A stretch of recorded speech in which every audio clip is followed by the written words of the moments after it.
Former Joburg Mayor Kabelo Gwamanda is threatening legal action against the city of Johannesburg over his sacking.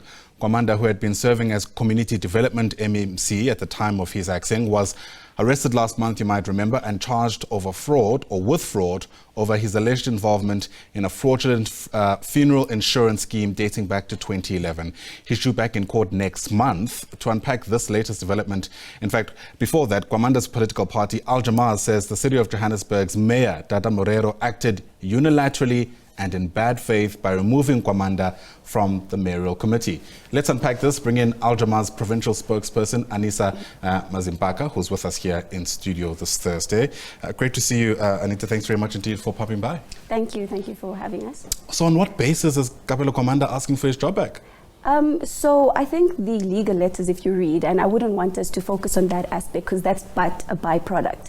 The main reason of him filing legal papers is on the basis that he was unfairly treated by the Speaker of the City of Johannesburg, and there's been multiple remarks that may have influenced public perception and brought his reputation into disrepute. So I want us to focus on that and not necessarily getting his job back, because I think we need to consider the constitutional impediments that have taken place, and we need to see it for what it is. All right, what are the constitutional presets he's relying on then when he's, making the argument about being treated unfairly?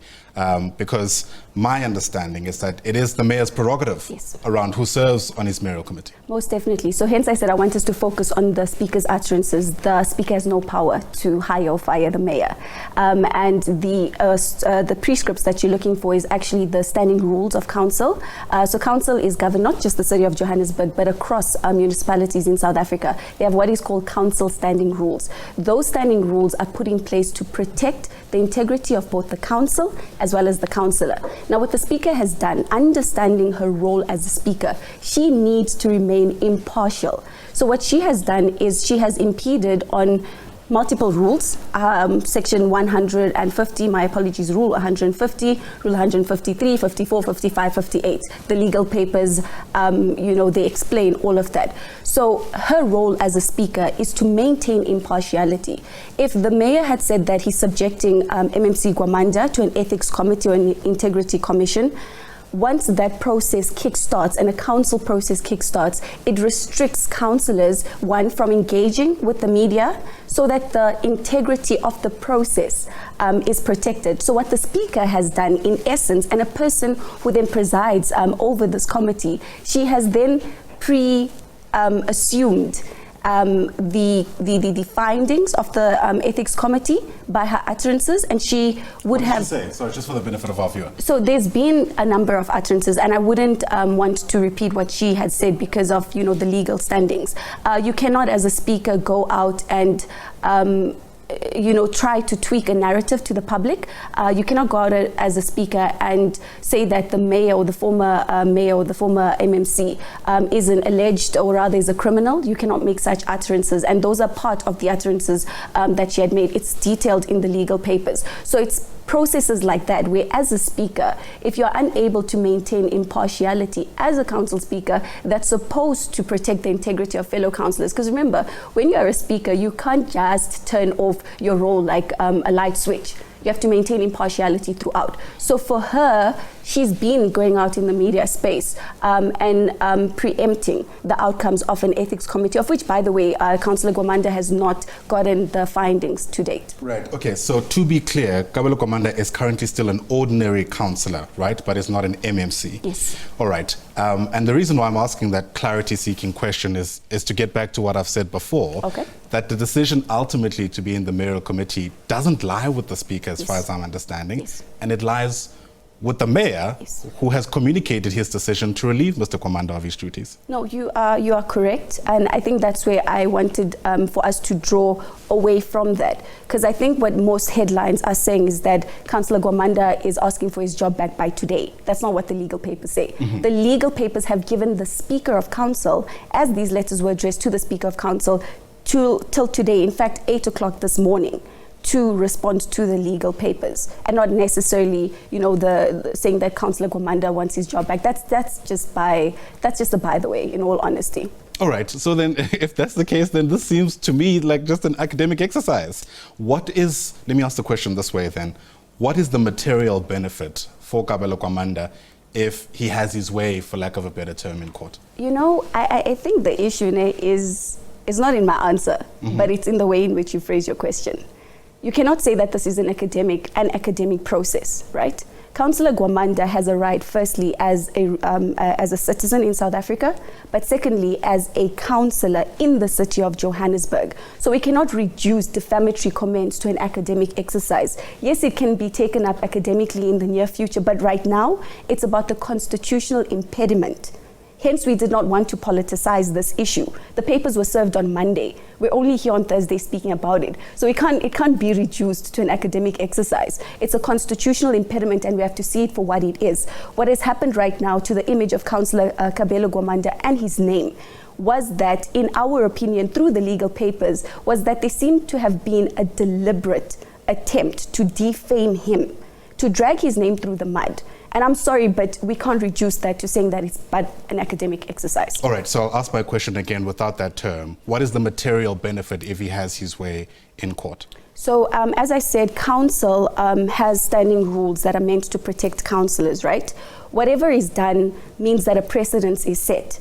Councillor Gwamanda, by him taking this forward, is also him trying to protect his fellow councillors in the near future or in the immediate, because what has been done to him is unfair. So we also need to set a precedent to remind those people that are duly elected and office bearers, such as the Speaker of the City of Johannesburg, that you have a duty to abide to the rules of the Constitution of this land.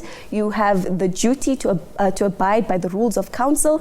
And if you can see in the backdrop, Councillor Gwamanda was taking an oath of office. That is exactly what the Speaker also did, where she took an oath to protect and adhere to the Constitution of the land. So that is basically, I'm not sure if I answer your question about the material benefit, but I think we need to take, because I think it's become normalized in the political space for politicians to defame each other. But I think this was a defamatory comment too far, and it needs to stop somewhere. It's interesting you say that, because my next question was about whether or not doesn't need a political solution, right, more than, anything else like roping in the country's courts, for example. Right. Because in many instances, what happens inside council is usually political speak. Yep. And, Kabelo Gwamanda has voluntarily entered that space, yes, when he took up the decision to be a councillor. What's your response to that?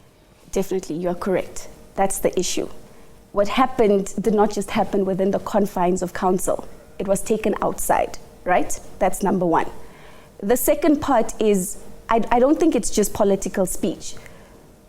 And I think it takes us back to this being an academic exercise. But I agree with you when you speak about this needing to be, having to be sought out, politically. We exist within what is called the government of local unity, of which the ANC leads. Hence, our solutions is not just a legal process. That's why I asked that we separate the issue of the executive mayor, right? Because the executive mayor, as a deployee of the ANC, is a partner in the government of local unity. So we are seeking political solutions just so that relationships are not soured.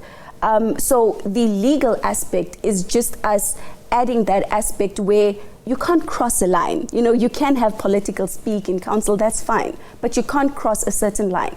And I think what you're referring to is with ordinary councillors, right? You can represent your party in one way or the other, but the moment you take an oath of office to represent 270 other councillors in that council chamber as a speaker, your role becomes to separate your party lines and be neutral and be impartial. You're not a speaker of Action SA. You're not a speaker of your political party. You're a speaker of council. Thus, the utterances that you would have made would have been, it would result in this. But I agree with you with regards to the political solution. It is something that is currently underway as well. All right, very quickly.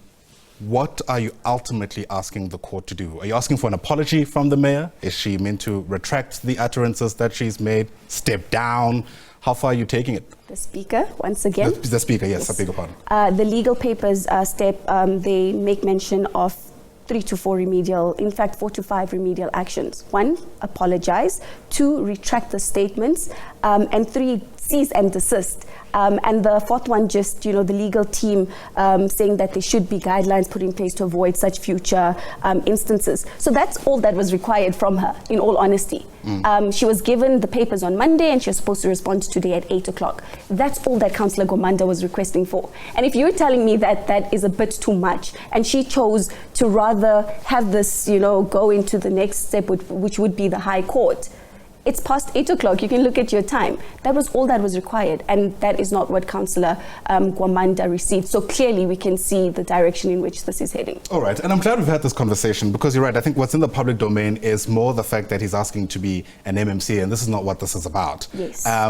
But does he want to be back in the mayoral committee as a separate discussion now, as a completely unrelated question? Yeah, I think that's a discussion that we'd have to have with Councillor Gwamanda. And I don't want us to reduce this to just a mere role, right? And for me as a young person in South Africa, I think what's more important for me is the precedents that's set, and us having our leaders lead by example. So if a person like Councillor Gwamanda, who's a fellow young person in South Africa, is dealt with in such a manner, what does that say to the rest of the fellow young people that look up to him? So I don't want us to dwell too much on the MMC, him being reinstated, but us looking at this for what it was, a constitutional impediment. I think we'll hear from Councillor Gwamanda about the MMC position. I won't press you any further on that. Anisa, thanks very much indeed for coming through. Appreciate your time. Anisa Mazimpaka is Jama-ah's provincial spokesperson. Clarity that the litigation that's currently underway isn't necessarily about Kabelo Gwamanda wanting his job as an MMC, but about getting the speaker to do right about utterances that were made against the former mayor.